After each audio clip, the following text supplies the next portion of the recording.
வார்த்தைகள். என்னை வளைத்த என் தாய் வினோத், விஷா, இதுக்கெல்லாம் மேல என் தாய்க்கு நிகரான்னு நினைக்கிறேன் என்னுடைய ரசிகர்கள். இந்த மாற்றம்ன்றது வந்து பெரிய மாற்றம் எனக்குள்ள உருவாச்சு. 2 மாசத்துக்கு முன்னாடி எல்லா கோவிலுக்கும் நான் ஒரு படம் முடிச்ச உடனே எல்லா கோவிலுக்கும் போகிறது வழக்கம். கோவில் போயிட்டு வந்த உடனே ஒரு நாள் ஒரு கனவு. அந்த கனவு ஒரு மேஜிக். அந்த கனவு பார்த்தீங்கன்னா, மறுநாள் நான் எழுந்துக்கிறேன், என்னை வந்து கண்ணில் தண்ணி வந்துட்டு இருக்கு. இது வேணும், இன்று முதல் மாற்றம் ஆரம்பம். வினோத் எழுந்திருக்கேன் சொன்ன உடனே, சார் என்ன சார் பண்ண போறீங்கன்னு கேட்டார்.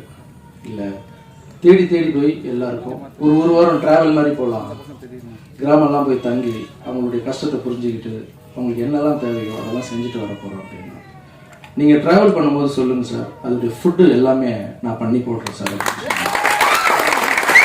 இப்போ சேவையில் இந்த மாற்றத்தில் சேர்றது எனக்கு ரொம்ப ரொம்ப சந்தோஷம். Thank you brother, thank you so much. இது வந்து எப்படி சொல்லணும்னா, கடவுளுக்கு பண்ணுற சேவை தான் இது. ஸோ அந்த சேவையில் நீங்கள் இணைஞ்சது எனக்கு ரொம்ப ரொம்ப சந்தோஷம். Thank you so much. நீங்கள் சொன்னது, உங்களுடைய வீடியோஸ் எல்லாம் கூட நான் பார்த்துட்டு இருக்கேன். இந்த ஒரு டிவி சீரியலில் பண்ணிக்கிட்டு ஒரு காமெடியனாக பண்ணிக்கிட்டு உங்களுக்கு வர பணத்தில் வச்சு நீங்கள் போய் நிறைய பேருக்கு உதவி செய்கிறீங்க. அதுக்கு முதல்ல வாழ்த்துக்கள் உங்களுக்கு. கொஞ்ச நாள் தான் ஆச்சு பழகி. ஜிகிர்தா சீசர் மை பாய்.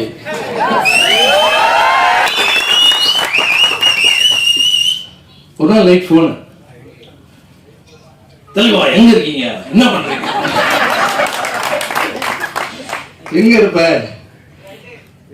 சாப்பிட்டு முடிச்சாச்சு, எல்லாம் படுக்க போறாத, பேசலாமா அப்படின்னா. சொல்லுங்க தலைவா, எவ்வளவு நேரம் பேசுங்க அப்படின்னா.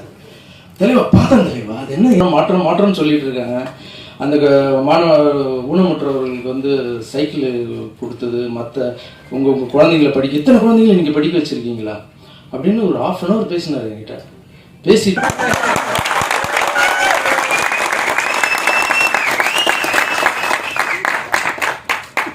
வாங்க சார், கண்டிப்பாக வாங்க. ஏதோ கூத்து போடுறது பேச போறாரு, நான் இங்கே ஷூட்டிங் போனேன் அங்கே ஷூட்டிங் போனேன் இப்படி நடந்தது தினமும் பேசிப்போம். மாற்றத்தில் இணைய போறீங்களா சார்? தேங்க்யூ சார் அப்படின்னா. எப்போ வேணா கூப்பிடுங்க. நான் ஒரே ஒரு வார்த்தை தான் கேட்டேன், சார் நீங்கள் வந்து இங்கே சேர்ந்தது எங்கள் பெரிய விஷயம் சார், ஆனால் நான் எந்த கிராமத்துக்கு கூப்பிட்றேனோ வாங்க சார், கஷ்டத்தை போய் பார்க்கலாம் சார். எந்த குப்பத்துக்கு கூப்பிட்றேனோ வாங்க சார், அவங்க எப்படி படுக்கிறாங்க எப்படி தூங்குறாங்க நீங்கள் பார்த்தீங்கன்னா சார், எல்லாருமே இறங்கி பண்ணுவோம் சார். நம்ம தூரம் வந்து பார்க்குறதால தான் சார் அவங்களுடைய பெயின் தெரில. இந்த வெயில் காலத்தில் தகரம் வீட்டிலலாம் வாழறாங்க சார் அப்படின்னா. எஸ், நீங்கள் எங்கே கூப்பிட்டாலும் நான் வர மாட்டேன்னு சொன்னாங்க.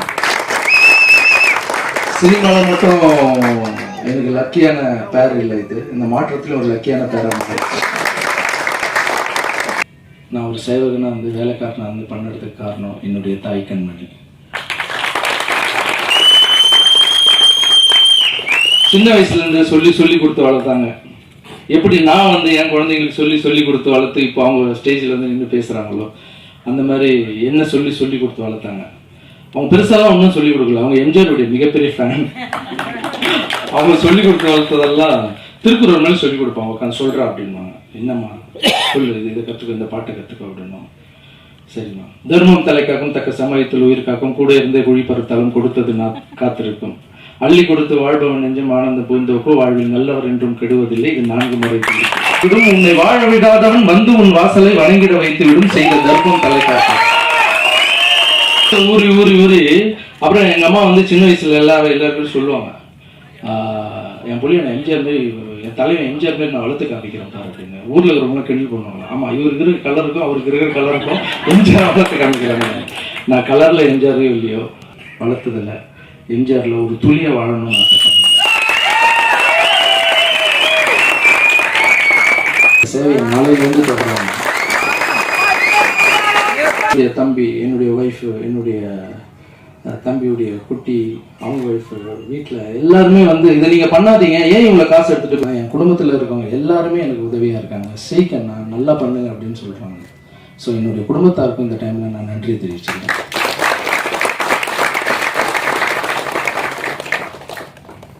இதுக்கு மேலே அதிகமாக பேச விரும்பல. சொல்கிறதோட செயலில் காமிக்கணும்னு நினைக்கிறேன். உங்களுடைய ஆசீர்வாதம். அந்த கலப்பையும் சேர்த்து கொடுக்கணும் அப்படின்னாங்க. மொத்தமாக சேர்த்து எவ்வளோ வருது அப்படின்னு கேட்டேன். ஒரு 10 லட்ச ரூபா கிட்ட வரும் சார் அப்படின்னா. கம்மி பண்ண எவ்வளோ கொடுப்பாங்க அப்படின்னா. சரிங்க சார், அதெல்லாம் சேர்த்தா ஒரு கம்மி பண்ண கூட 9 ரூபா எல்லா இடத்துலையும் வாங்கலாம் சார் அப்படின்னா. 8 ரூபா 8,000 ரூபா 9 ஒவ்வொரு போட்டு கொடுத்தாங்க. ஆனால் சார்கிட்ட போய் கேட்கும்போது ஒவ்வொரு டிராக்டருக்கும் நான் 50,000 ரூபா கம்மி பண்ணுறேன் சார், நானும் இந்த சேவையில் இணைஞ்சிக்கிறேன் சார் அப்படின்னு.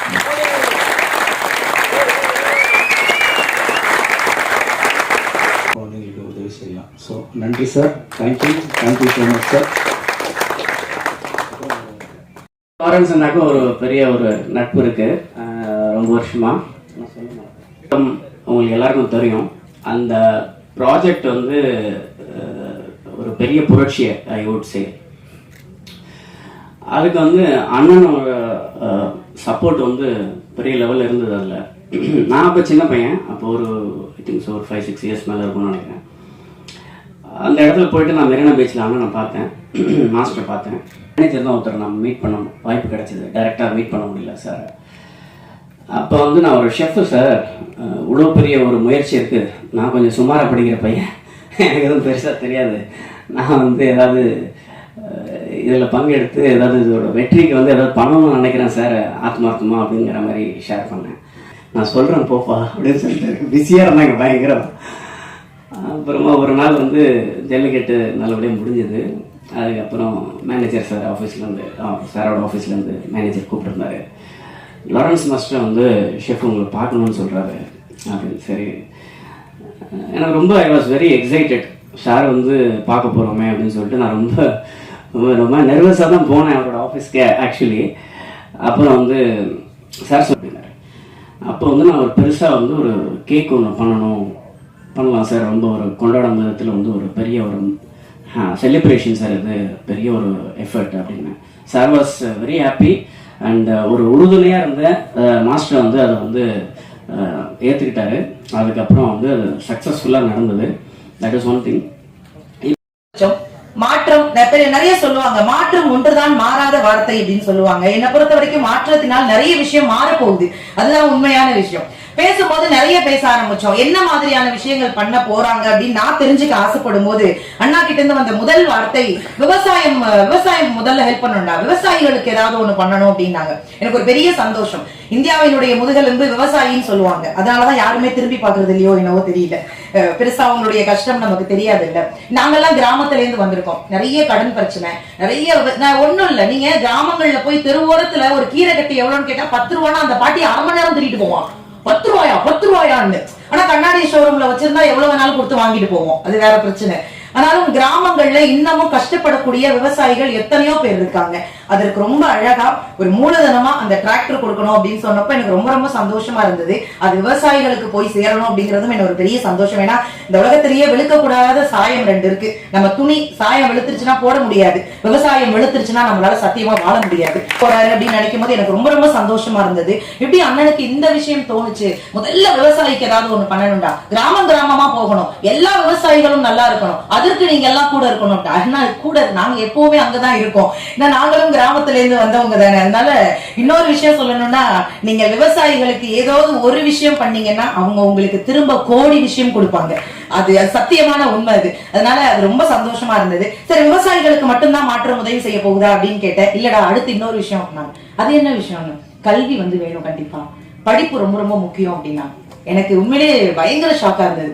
எப்படி இந்த மனுஷன் இவ்வளவு யோசிக்கிறார். ரொம்ப அழகா சொல்லுவான். வள்ளுவன் ஏகப்பட்ட குறள் எழுதியிருக்காரு, அதுல ஒரு குறள் ரொம்ப ரொம்ப அழகா இருக்கும். கற்க கசடர கற்பவை கற்றப்ப நிற்க அதற்கு தகன் நான் வள்ளுவன். இந்த குறளை நீங்க நல்லா படிச்சு பாத்தீங்கன்னா எந்த இடத்துலயுமே துணை கால் இருக்காது. வள்ளுவன் ஏன் துணை கால் வைக்கலன்னா, நீ படிப்புன்னு ஒரு விஷயம் இருந்ததுன்னா உனக்கு யாருடைய துணையும் இல்லாம தனியா நிக்கலாம், அதுக்காகவே நீ படிச்சு போகணும். எனக்கு தெரிஞ்சு லாரன்ஸ் அண்ணா ஏன் துணையே உனக்கு தேவையில்லை, நீ படிச்சுனா நீ யாருடைய துணையும் இல்லாம நிக்கலாம் அப்படிங்கிறதுக்காக கல்விங்கிற ஒரு விஷயத்த மாற்றத்துக்குள்ள கொண்டு வர்றாங்க. அதுவுமே ரொம்ப சந்தோஷமா இருந்தது. அவ்வளவுதான். நான் விவசாயம் கல்வியான்னு கேட்டேன், அது எப்படி, அடுத்து மருத்துவத்திற்கும் நான் ஏதாவது உதவி செய்யணும்னு எனக்கு ஒரு பெரிய ஷாக்கா இருந்தது. இவ்வளவு அடுக்கடுக்கா கொண்டு வரீங்களே, மருத்துவம் இன்னைக்கு கண்டிப்பா தேவைப்படுதுங்க. நம்ம சாப்பிடுற சாப்பாடு நல்ல சாப்பாடா எல்லாம் ஃபாஸ்ட் ஃபுட். நான் ஃபாஸ்ட் ஃபுட்டை பார்க்கும் போதெல்லாம் எனக்குள்ள ஒரு பயம் வரும், ஃபாஸ்டா போயிருவோமோ, அப்படின்னு அவ இப்படி மேல ரைஸ தூக்கி போடும்போது நான் மேல பாப்பேன், பாட்டி இருக்கியா கூப்பிடுறியா அப்படின்னு. எனக்கு அந்த பயம் எல்லாம் இருக்கும். நம்ம என்ன உணவு சாப்பிடுறோம், நம்ம எப்படி வாழ்றோம், இதை விட பெரிய குடும்பம். நேத்து கோவிஷீல்ட பத்தி ஒரு விஷயம் வந்தது. எங்க மாமியார் எனக்கு போன் பண்ணது, நீ கோவிஷீல்டு தானே போட்ட. ஆண்டவா, இந்த நேரம் பார்த்து நீ போன் பண்றீங்க. அவ்வளவு பயம். மருத்துவம் சார்ந்து ஏகப்பட்ட விஷயங்கள் இருக்கு. வளரக்கூடிய பிள்ளைகள், குழந்தைங்களுக்கெல்லாம் சுகர் இன்னைக்கு இருக்கு. நாம ஒரு காலத்துல உணவே மருந்துன்னு சாப்பிட்டோம். இன்னைக்கு உணவை மருந்து மாதிரி சாப்பிட்டு இருக்கோம். இவ்வளவு அளவுதான் அப்படின்னு. எனக்கு தெரிஞ்சு இன்னைக்கு சின்ன சின்ன பிள்ளைகளுக்கு ஹார்ட் பேஷண்ட் வருது, சுகர், ஏகப்பட்ட விஷயங்கள். கேன்சர்னா நான் எனக்கு சின்ன பிள்ளைல தெரியவே தெரியாது. ஆனா இன்னைக்கு ரொம்ப சகஜமா பாக்குறோம். ஒரு 100 குழந்தைகள்ல 4 குழந்தைகளுக்கு கேன்சர் இருக்கு. இதெல்லாம் என்ன பண்ண போறோம், எப்படி இந்த சமுதாயத்தை ஒரு ஆரோக்கியமான சமுதாயமா மாற்ற போறோம் அப்படின்னு தெரியல. நிறைய பிள்ளைகளுக்கு சொல்லிக் கொடுங்க. இயற்கையான உணவை உண்பதற்கு நிறைய பெரியவங்க இருக்கீங்க, சொல்லிக் கொடுங்க. பத்திரிகையாளர்கள் தயவு செஞ்சு அதெல்லாம் வெளியில நிறைய இடங்கள்ல சொல்லுங்க. சோ மருத்துவ எல்லாத்துக்கும் மேலாக இருக்க அம்மாவும் இறைவனையும் எல்லாருக்கும் நான் இன்னைக்கு வந்து இந்த வணக்கத்தையும் நல்ல சந்தோஷமான ஒரு உணர்வையும் நான் தெரிவிச்சுக்கிறேன். நேற்று நைட்டு 4:30 தான் ஷூட்டிங் முடிஞ்சது. அதோட நான் 3 மணி நேரம் தூக்கிட்டு அப்படியே வந்துட்டேன். நான் ரெடி ஆயிட்டு மாஸ்டர் ஜெட் என்னன்னா, ஒரு அவருக்கு இருக்கிற வசதிக்கும் அவருக்கு கஷ்டப்பட்டு மேலே வந்தவர், ஒரு தாயோட அரவணைப்புல, ஒரு தாயோட வளர்ப்புல, ஒரு நல்லா கஷ்டப்பட்டு ஒரு சிக்குபுக்கு ரயிலே பாட்டெல்லாம் பார்த்தீங்கன்னா அதில் குரூப் டான்ஸராக இருந்து அங்கே இருந்து இன்னைக்கு போராட்டங்கள், எவ்வளோ பெரிய இதுகள், தாயினுடைய ஆசீர்வாதம், இறைவனுடைய ஆசீர்வாதம், இதெல்லாம் இருந்தாதான் எல்லாருடைய அன்பையும் நம்ம வந்து பெற முடியும். அந்த அன்பை பெற்றுக்கிட்டு அவர் வந்து நான் மட்டும் சந்தோஷமா இருந்தணும் அப்படின்னு அப்படி இல்லாம, உண்மையாவே மாஸ்டர்ஜி ஹேட்ஸ் ஆஃப் மாஸ்டர்ஜி. ஏன்னா ஒரு உணர்வு வரும், சரி நம்மளும் ஹெல்ப் பண்ணுவோம் அப்படின்னு. எத்தனை நாள் பண்ண முடியும் உன்னால? அதுதான் அது வந்து ஒரு பெரிய உள்ளுக்குள்ள ஒரு மிகப்பெரிய சக்தியும், ஒரு மிகப்பெரிய ஒரு ஒரு ஒரு உறுதியான ஒரு எண்ணமும் இருந்தா மட்டும்தான் அது இத்தனை வருஷங்கள் பண்ண முடியும். பாருங்க, இவர் சொல்லிட்டு இப்ப நான் பார்த்து ஆச்சரியப்பட்டிருக்கேன்.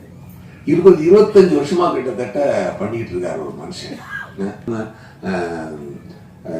நான் கேட்டிருக்கேன், என்ன மாஸ்டர்ஜி, அதாவது ஒரு பிசிக்கலி சேலஞ்சு பீப்புள் மேல உங்களுக்கு அப்படி ஒரு கருணையும் ஒரு அன்பும் இருக்குன்னு சொல்லும்போது, தன் வாழ்க்கையில் நடந்த ஒரு விஷயத்தை அதுக்கு அவங்க அம்மா எப்படி அவரை வந்து அந்த நேரத்தில் கேர் எடுத்துக்கிட்டாங்க, எப்படி அந்த பிள்ளைய வந்து கஷ்டம் இல்லாம பார்த்து கொண்டு வந்து வளர்த்து விட்டுருக்காங்கன்னா, அந்த எண்ணம் கிடைக்கணும், முடிஞ்ச அளவுக்கு செய்யணும் அப்படின்னு நினைக்கிற அவருடைய எண்ணம் இருக்கு இல்லையா. நான் வியந்து பார்த்துக்கேங்க. சில வார்த்தைகளை நான் சொன்னா கொஞ்சம் அதிகமா ஃபீல் ஆகும். பட் இருந்தாலும் நான் சொல்றேன், ஒரு சின்ன இஸ் அ வெரி லெஜெண்டரி கேரக்டருங்க சார். சீரியஸா சார், நான் பேஸ்ல வந்து ரொம்ப ஒருத்தரெல்லாம் நம்ம ரொம்ப ஜெல்லாக மாட்டேன். அந்த படத்தோட முடிச்சுட்டு அப்படியே போயிடுவோம், நாங்கள் அப்படி போயிடுவோம். அப்படியே அதுக்கப்புறம் அப்போ ஒரு நண்பனா நான் வந்து இந்த படம் முடிஞ்சாலும் நான் அவரோட நான் பயணிக்கிறேன்றது வந்து அவருடைய நல்ல மனசுக்கு மட்டுமே உடைய சொல்லுவார். அவர் வாழ்க்கையை சொல்லுவார், எப்படி வாழணும்னு சொல்லுவார். நான் விஜயதாண்டா ஷூட்டிங் ஸ்பாட்லாம் பார்த்தீங்கன்னா அங்கே மேலே மாலையில் ஷூட்டிங் இருக்கும். இவர் வந்து 15-20 நாளைக்கு முன்னாடியே ஒரு வேலை பார்த்துட்டு இருக்காரு. ஏன்னா அந்த அந்த வந்து ஆதிவாசிகள் நடிக்கிறாங்க அந்த அந்த அந்த இடங்கள்ல. அந்த ஆதிவாசிகள் இருக்க ஆதிவாசிகளை வாழக்கூடிய அந்த அவங்களே கூப்பிட்டு வந்து டைரக்டர் கார்த்தி சுப்ராஜ் சார் நடிக்க வச்சார். ரொம்ப ரொம்ப ரியலாக இருக்கணும் அப்படின்றதுக்காக. அப்போ அந்த மாதிரிலாம் இருக்கும்பொழுது அவங்க எத்தனை வயதான அம்மாக்கள், எத்தனை பெண்கள் எல்லாரும் அந்த இடத்துல பார்ட்டிசிபேட் பண்ணுறாங்க, குழந்தைகள் எல்லாருக்கும் இவர் வந்து ட்ரெஸ் வாங்கி அதுக்கு ஒரு வேலை பார்த்துக்கிட்டே இருக்காரு. அதாவது இதுக்கு பின்னாடி எந்த ஒரு எதிர்பார்ப்போ எந்த ஒரு வேற ஒரு எண்ணங்களோ இல்லாமல் தான் இன்னொருக்கு உதவி செய்யணும், அது மற்றவங்க ஏழையின் சிறைப்பில் இறைவனை பார் அப்படின்ற ஒரே ஒரு எண்ணம் மட்டும்தான் அவருக்கு இருக்குன்றத நான் வந்து நிறைய பார்த்து மிரண்டிருக்கேன், வியந்திருக்கேன். அது மட்டும் ஒரு பெண் வந்து உண்மையாக நீங்க லாரன்ஸ் மாஸ்டர் தங்கச்சி அப்படின்னு சொன்னா உடன்பிறவா தங்கச்சி தாங்க. உண்மையாக அந்த எண்ணமும் உணர்வு இருக்கு. உண்மையா மாஸ்டர் செய்யக்கூடிய பல சர்வீஸ்கள்ல உங்களை முக்கியமான பொறுப்பெடுத்து செய்யக்கூடிய ஒரு பொறுப்பு அவங்களுக்கு கொடுங்க. கண்டிப்பா அவங்க வந்து சூப்பர் நீங்க. அவரு ஷெஃப் சாரு, அவரும் ரொம்ப சந்தோஷம். அந்த டிராக்டருக்கு உதவி பண்ண அவரும், அந்த எல்லா மனசும் தாங்க, அவர்தாங்க அவர்தாங்க. ரொம்ப ரொம்ப ரொம்ப சந்தோஷம்.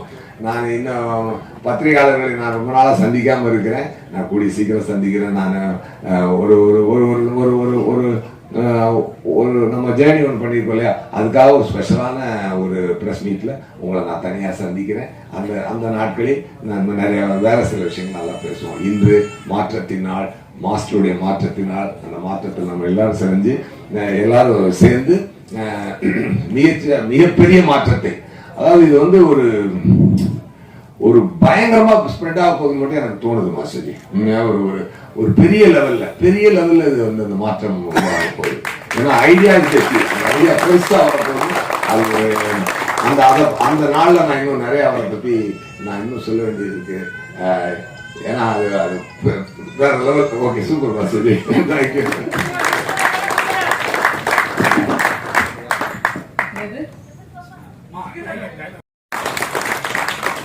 ஓம் ஸ்ரீ ராகவேந்திராய நமக. இங்கே வந்திருக்கும் அனைவரும் ஆரோக்கியமாக இருக்க நான் வணங்கும் ராகவேந்திரா வேண்டிக் கொள்கிறேன். ஓம் ஸ்ரீ ராகவேந்திரா நமக. இந்த அம்மா பேசி பழக்கலாம் மேடையில். என் குழந்தையும் நீங்கள் இருக்கிறவங்களும் நல்லபடியாக நீங்கள் எல்லாரும் சேர்ந்து அவர் கை கொடுத்து பெரிய ஆள் ஆக்கணும்.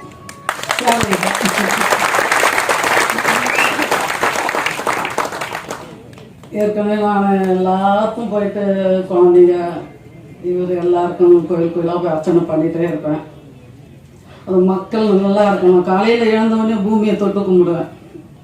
பூமி மாதா எல்லாரையும் நல்லா வச்சுக்கோ, மக்களை எல்லாரையும் நல்லா வச்சுக்கணும் அப்படின்னு வணங்குவேன் பூமி. அப்புறம் தான் என் காலை தரையில் வைப்பேன்.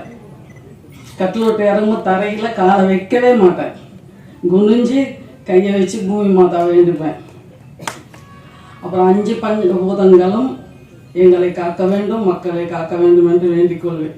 அதனால் தெய்வம்தான், சாமியை வணங்குங்க, தெய்வம்தான் நம்மளுக்கு. அவங்கள மறக்கவே கூடாது. அவங்க இருந்தால் நம்ம எல்லாமே நல்லா இருப்போம், நல்லா மேலே வரும். என் குழந்தை இன்னும் தீர்க்காயசோடு இருந்து எல்லாருக்கும் நல்ல சேவை பண்ணணும்னு ஆசை. இந்த கொரோனா காலத்தில் கொஞ்சம் ஸ்டாப் ஆகியிருந்தது, ரொம்ப கஷ்டமாக இருந்தது எனக்கு. என்னை சார்ந்த இந்த ரோஸ் சிண்ட்ரோம் எல்லார்கிட்டையும் வருத்தப்பட்டேன். என்னம்மா ட்ரஸ்ட் நடத்த முடியல, ஒன்றும் முடியல, கஷ்டமாக இருக்குதுமான்னு. அது மறுபடியும் ஸ்டார்ட் ஆகிடுச்சு நிறைவேறதுன்றதுக்காக நான் ரொம்ப ரொம்ப சந்தோஷப்படுறேன். இதுதான் என்னுடைய சந்தோஷம். மிகப்பெரிய மாற்றம் கண்டிப்பாக. இவங்க வந்து எங்கள் தங்கச்சி, அவங்க கணவர் இறந்துட்டாங்க, அவங்க பிள்ளைங்க, அவங்கள தான் நான் தான் பார்த்துட்டு இருக்கேன். அண்ணாகிட்ட வந்து மாஸ்டர் அண்ணாகிட்ட வந்து விண்ணப்பிச்சிருந்தோம். இந்த மாதிரி கஷ்டமான சூழ்நிலை ஏதாவது உதவிக்கு. அது வந்து இவ்வளோ சீக்கிரமா, உண்மையாவே வந்து இதை நான் எதிர்பார்க்கவே இல்லை.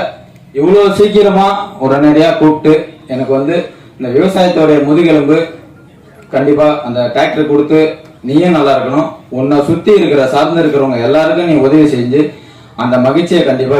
மிகப்பெரிய மாற்றம் கண்டிப்பா. என்னுடைய ஒவ்வொருத்தருக்கும் வந்து ஒரு ஏணிப்படி பிடிச்சி ஏறதுக்கான ஒரு வாய்ப்பு கிடைக்குமான்னா கண்டிப்பா தெரியல. அந்த வாய்ப்பு எனக்கு, அந்த ஏணிப்படியை பிடிச்சி ஏற மிகப்பெரிய ஒரு வாய்ப்பு அண்ணன் கொடுத்துருக்காங்க.